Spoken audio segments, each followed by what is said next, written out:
And of course, David's written our tour in rhyme with ideas of how you might spend your time. A town like no other, touched by a great writer's charm, now has restaurants, galleries, and even a butterfly farm. Locals and tourists mix in Bancroft Gardens to relax in this world-famous venue, far off the beaten tracks.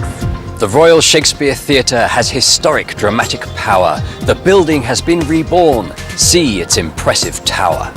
A vantage point to look beyond the Great Bar's history and find Stratford's modern forms of pleasure and mystery. New and old happily combine. Now and then join up to tell their story as you like it, showing all's well that ends well. And where the great man lies under Holy Trinity's ground, we can listen through the ages to each beautiful sound. Whatever the past, present and future may be bringing, we can open our hearts and hear angel voices ever singing.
As soon as she could walk, Margaret Sweet started to dance.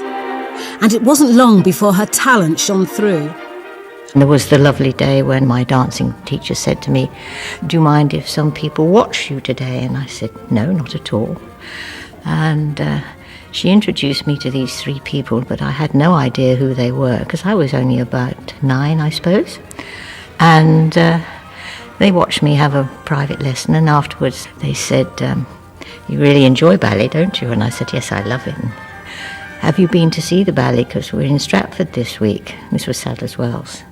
And I said, I can clearly remember saying, "No, but Mummy says if I'm a good girl, she'll take me to the matinee on Saturday." Margaret's talent was recognised, and she was awarded a prestigious scholarship to study at Sadler's Wells. It wasn't just something that happened once a week anymore. It was something that became a little bit more intense than that, and I wanted to do more of it.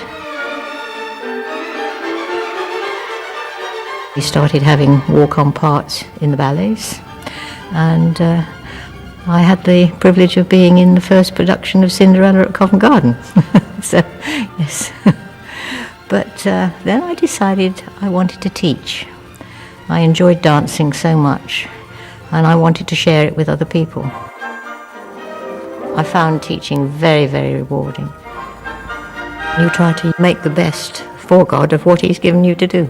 And then, just when most people would be considering retiring, Margaret's life took her in a new direction when she trained for ordination. I can remember one night saying, "No, God, go away, you don't want me, go away." But He wasn't going to go away. I suddenly thought, yes, I am being called. Margaret found a perfect way to combine her faith and her love of dancing. These days I don't often do ballet, but I do liturgical dance, or liturgical movement as I prefer to call it. Liturgical movement is actually using your body to worship, to express worship. And it's, in a sense, like singing. You are helping other people to worship, and your movement in that is expressing for other people what perhaps they can't get up and do, and what perhaps they can enjoy and join in worshipping through watching somebody do it. Yes, God definitely has His hand on. He's very, very much with me, by my right shoulder all the time. The first thing in the morning is good morning, God. The last thing at night is good night, God, and throughout the day. And I'm very, very much aware that He's there. I can look back and my feet have always been put where they ought to be.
Conductor Stephen Dodsworth started Stratford Chamber Choir in 1993. Being in Stratford, it's an inspiring place to be.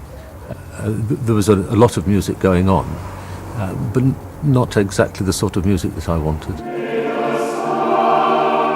I wanted a smaller group that was more flexible, and a chamber choir provides that. It's like playing an instrument. When the choir is particularly responsive, it's really, really exciting. And Stephen uses that instrument to perform his own compositions. Most of the music I've written has been since I came to Stratford.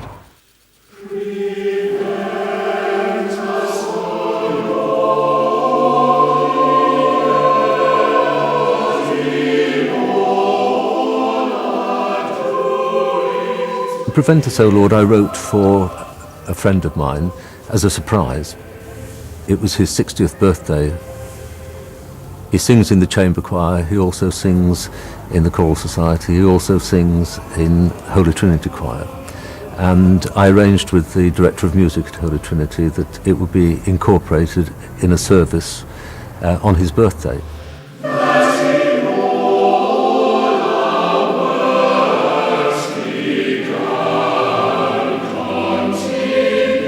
In order to maintain the secret, I supplied copies to the choir with a different name from mine, so that the secret wouldn't be out. And then surprised Robert by standing next to him in the service and placing a copy with my name on it. It rather threw him, I think.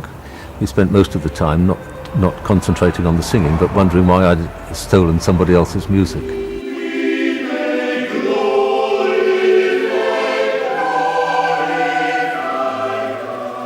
The words really, if we're talking about inspiration, the words are the inspiration.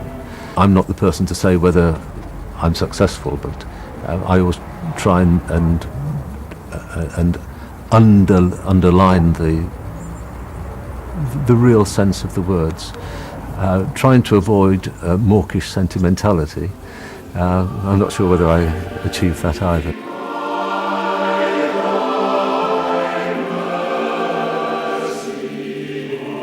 Standing in front of the choir when they're singing my music, I suppose it's a bit like the cat that got the cream, because it's a very privileged position, and there are a lot of people involved, and they're actually giving shape and bringing to life my own creation, as it were.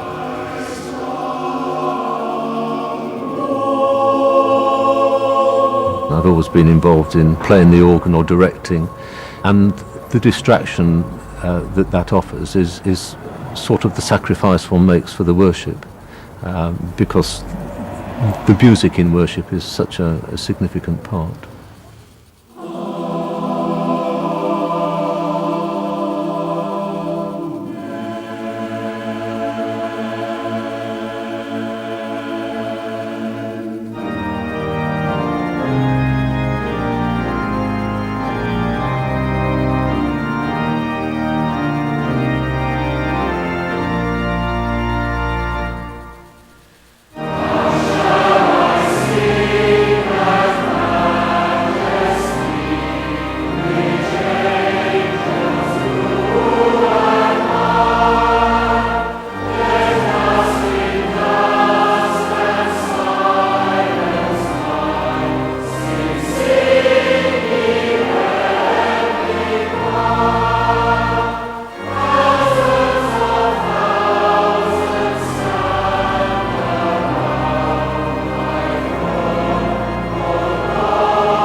find icons are a wonderful way of spreading the word of God. If you go abroad to places like Greece, everybody has them hanging in the cars, in the coaches, in shops, and obviously in the churches. Marcella's love of icons has inspired her to learn how to paint them. It takes a long time to settle down. It might be an hour or 2 hours. And it's just very peaceful. I put on my beautiful music and I find it very soothing. And an icon is more than just a work of art. It's steeped in symbolism. The icon represents God's creation. First of all, we use everything from nature. The wood is used to represent the ark, and then we put on a cloth which represents the shroud, and then put on layers of gesso, which is ground rock. And then we make the paint, it's called a pigment, using the yolk of an egg. There's a special way of preparing that, and you can add water and a little wine or vodka, or, depending which part of the world you are in. It acts as a preservative. So everything is taken from nature, painted an icon, and then this is for the glorification of God. Choosing which icon to paint is not an easy decision. The designs, particularly when you're starting, are taken from traditional patterns. So we use a lot of Byzantine. There are many types, because some come from Egypt and Russia and Greece. When you're a beginner, as I am, although I've been doing it for 10 years, there's a lot to learn. It's changed me. I never felt I was very good at praying, but for me now, it is a prayer. An icon doesn't have any perspective. There are no shadows. We're like looking into heaven, really. This is not an earthly thing. And I think with prayer, and especially when you see them in churches with the candles and the music, it's taking us off our earthly plane, really.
Shall I compare thee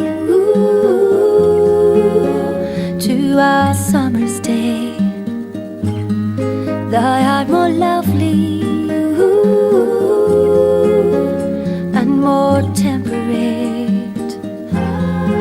North winds do shake the darling buds of May,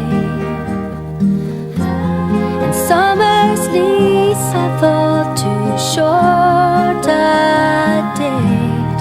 So long as men can breathe, our eyes can see, so long lives this, and this gives life to thee.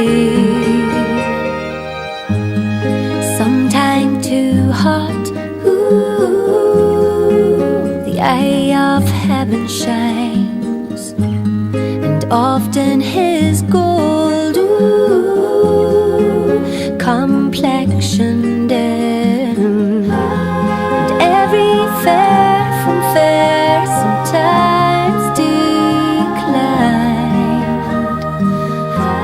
by chance or nature's changing course untrimmed. So long as man can breathe, our eyes can see, so long lives this, and this gives life to thee.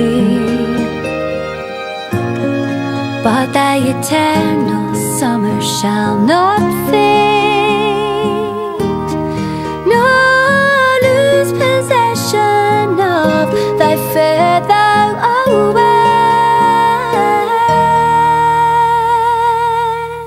So long as man can breathe, our eyes can see, so long lives this, and this gives life to thee.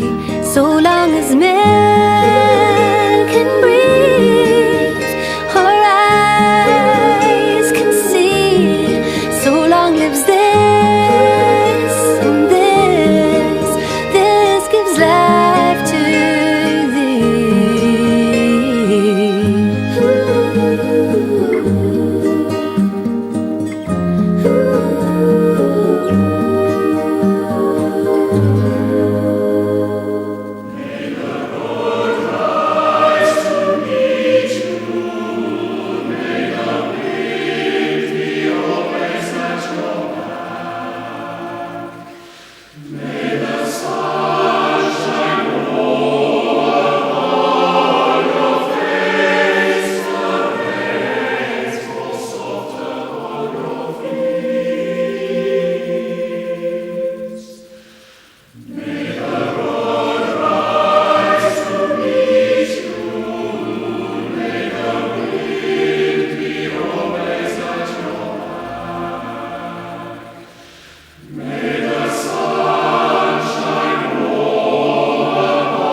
Well, as we prepare to say goodbye to Stratford-upon-Avon, there is time for one final hymn from Holy Trinity Church.